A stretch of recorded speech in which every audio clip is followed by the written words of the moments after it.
So I've set myself this challenge of seeing just how far into space we can see with the Hubble 130 Astromaster or any equivalent lens. So let's see what we can do. So the first thing I did was I looked at the 200 brightest galaxies in the night sky and saw which one was the furthest away. Now, it's a very boring timetable, this website, but basically it came up with the answer of NGC 2336, which is a spiral galaxy, which is quite close to Polaris. So I thought, right, let's go and have a little look at that. So this was a couple of nights ago, and this is the shot that I got. So this is, as you can see, it's a nice spiral galaxy. It's actually an absolutely gorgeous object. If you look at the Hubble pictures or something like that, it's beautiful.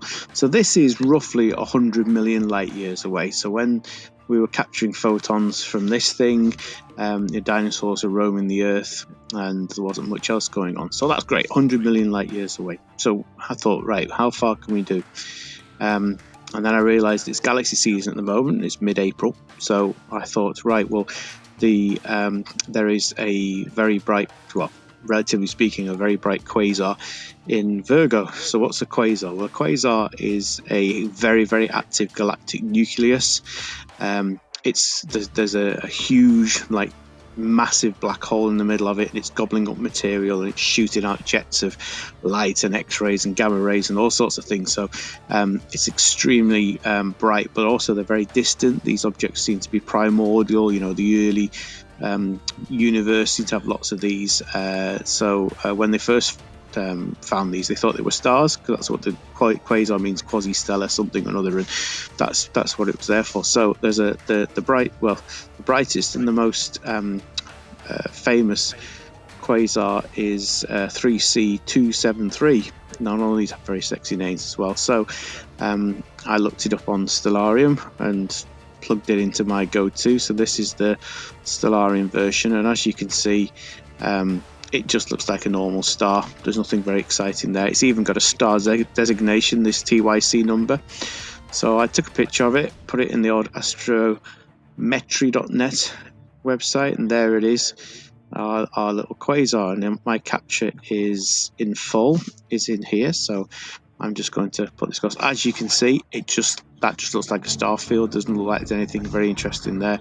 So I put a little circle around it, and there you can see. So this object is approximately 3 billion light years away.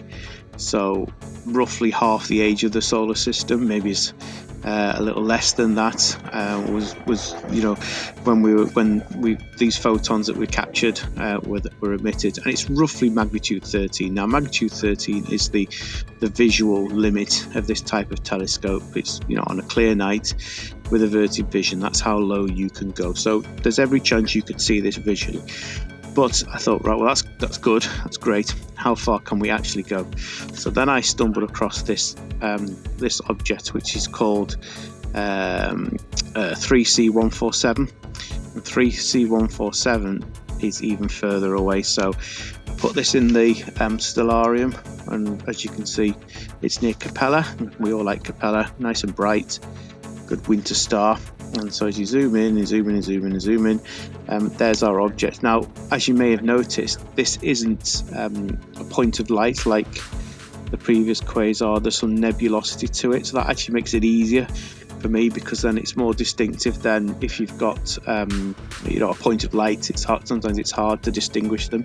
So so this is the object that I went to go and capture. So I went into my on my telescope and did some stacks, and right, well, that's just a bunch of stuff. There's just stars everywhere. But again, using the programs at hand, I then zoomed in, and I worked out that the object itself is there, and I'm just going to zoom in just so you can see that.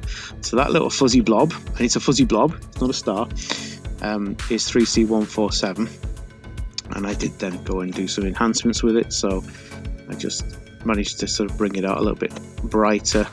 So as you can see, that's definitely the object. Again, I did some plate solving to do that. Now, this object is that far away. There's actually two ways of measuring how far away it is.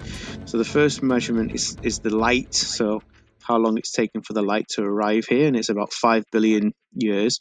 But because the universe is expanding, stretch it out, you also have to take in consideration how long the amount of stretch that the universe has had, as well as the light traveling, because although the light's traveling in one direction, the universe is expanding and pulling it, if you like, so it's taking longer. It's a bit like walking up an escalator. You'll get there eventually, but it's harder work. So they reckon that this is around 6.5 billion light years away, this object. So little telescope. These photons that were captured the other night, the Earth wasn't here, the solar system wasn't here, the sun wasn't here, none of this was here. This little fuzzy blob was doing that. So I was really pleased and I was really happy with myself. And then when I was researching today's video, I stumbled across this. So our friend 3C147 held the record for being the most distant object ever found in 1964. Unfortunately, in 1965, we got usurped by 3C9. Now, 3C9 is another quasar, and it's actually a brighter quasar than 3C147, the one that did that. But looking at the statistics on Wikipedia, it is 10 billion light years away with light, and 17 billion light years in terms of distance. So when you think that the universe is 13.8 billion light years or billion years old, the actual light and the distances are more than the age of the universe. And it's a relativistic question where you have to get Einstein's equations involved and sort of scratch your head a bit and just go, okay, fair enough, I just have to accept that.